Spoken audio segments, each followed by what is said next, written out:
বাংলাদেশ একটি নদীমাতৃক দেশ। বাংলাদেশের মানুষের জীবনযাত্রায় আছে অপরূপ ভূমিকা। সময় ৬৭টি নদী থাকলেও এখন তা ২৩০টি। তার মধ্যে বড় 10টি নদী সম্পর্কে চলুন জেনে আসি।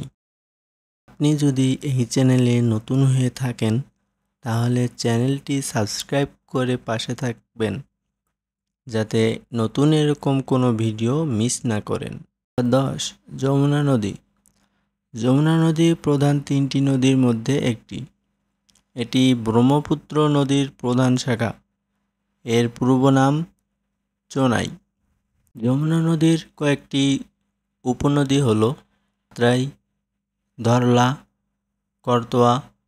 এই নদীর ওপর দিয়ে আগে কোনো ব্রিজ ছিল না। এখন একটি ব্রিজ নির্মাণ করা হয়েছে, যার নাম হচ্ছে যমুনা সেতু, বঙ্গবন্ধু সেতু নামেও পরিচিত।